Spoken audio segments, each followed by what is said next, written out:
Hey everybody, welcome back to the Court of Random Opinion. My name is Lauren Neidigh. As you can see, my face is not on the screen tonight, so I apologize for that, but we do have an update that I wanted to get to in Blake Lively versus Justin Baldoni. This is regarding Blake Lively's motion for fees and sanctions under Section 47.1, which is meant to protect sexual harassment, abuse, and assault victims from retaliation by their abusers. Now, many, including myself, have been critical of Blake Lively because she's provided no evidence of such things, but expects the court to award her treble damages, which is 3 times damages, and additional sanctions because of this law, which is meant to protect survivors. Blake Lively seeks to seal permanently one of the exhibits that she attached to that motion, and that involves Steve Sarowitz. Now, Sarowitz has been alleged to have said he would spend hundreds of $millions to ruin the lives of Miss Lively and Mr. Reynolds. They purported that that was for no reason, but actually Steve Sarowitz was trying to say he would spend however much money he had to defend himself, his studio, and his longtime close friend, Justin Baldoni. So what I'm about to read is an opposition by Justin Baldoni and Steve Sarowitz attorneys, arguing why one of Blake Lively's exhibits should not be sealed in its entirety. They agree that the name of the person and the project that they worked on could remain sealed. However, they think that the full context is important to come out to the public because, allegedly, again, Blake Lively and her attorneys have misrepresented the truth by only quoting portions of a certain document or situation. So let's take a look at what we got here. We submit this opposition to plaintiff's letter motion requesting the court continue to seal the 1. Portions of the memorandum of law in support of Lively's motion for attorney's fees, treble damages, and punitive damages under California Civil Code Section 47.1. 2. Portions of the declaration. And 3. The entirety of Exhibit 1 to the declaration. For the reasons described below, the Wayfarer parties respectfully request that the materials be unsealed, except for the witness declarant's name and the title of the project that the witness worked on. And again, remember, Blake Lively's strongest evidence of a previous pattern of behavior or harassment against others in this motion was that Justin Baldoni was alleged to have had a negative interaction with someone else on an unrelated project, which is fucking bullshit. We've all had negative interactions with people. Very few of us have had the opportunity to be brought in by a millionaire to express our disdain for those people. So you know what? I am assuming this person's not being 100% honest. I'm not going to pretend that I'm not, because the thing is, if you have a negative interaction with somebody, they have extra motivation to say shitty things about you. We've all had that happen to us, whether it was on the elementary school playground or later in life. So I take that with an extreme grain of salt. The materials concern an alleged recording made by the witness of a conversation with defendant Steve Sarowitz without his consent. Plaintiff seeks to seal the audio recording in its entirety, although she purported to selectively quote from it in a portion of her brief in the public unsealed version she filed with the court. Lively boldly claims she placed the substance of the relevant information from Exhibit 1 in the public record, flatly ignoring that the person recorded without his consent.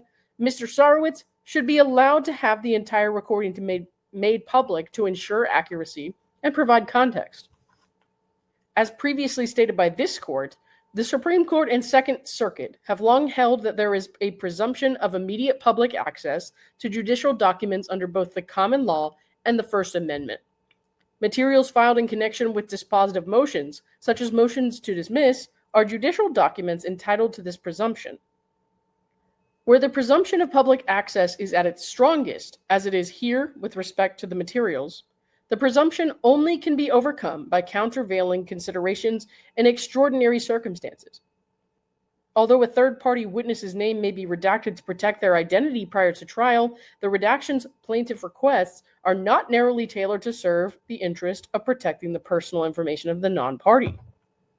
With respect to the brief, plaintiff seeks to seal 2 portions on page 5, 1, the name of the declarant at the top of the page, and 2, a description of how Exhibit 1 was produced in footnote 9. The Wayfarer parties have no objection to the first requested redaction, but as no explanation was provided for sealing the last sentence in footnote 9, and none exists, that sentence must be unsealed. Plaintiff already disclosed that she produced Exhibit 1. Further, she publicly disclosed the document was an audio tape by citing to time markers, minutes and seconds, typically used when referencing an audio recording. Regarding the declaration, plaintiff seeks to seal information regarding the timing of the meeting and the context of the conversation recorded without Mr. Sarowitz's consent. Other than the witness's name and the name of the project the declarant worked on, none of the information reveals identity. Plaintiff improperly seeks to hide any context for the alleged verbal abuse, why the meeting with Mr. Sarowitz took place, when it took place, and what allegedly happened after the conversation.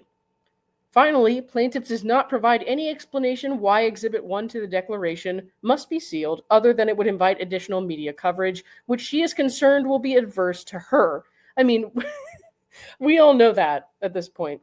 She tried to subpoena everyone and their mother who had adverse opinions about her in the media, except for people who are in her pocket at some point or another, or people she knows can fight back legally. They have the funds, the means to do so. I mean, for God's sake, she subpoenaed my credit card number, and I just don't like the lady. I've never met any of these people. And they quote here, however, it is well settled that generalized concerns of adverse publicity and reputational injury are insufficient to justify sealing records. Importantly, Lively herself is responsible for the substantial media coverage resulting from her decision to include alleged quotations from the Exhibit 1 audio recording of Mr. Sarowitz. Certainly, any privacy interest belongs to Mr. Sarowitz, the person who was recorded without his consent.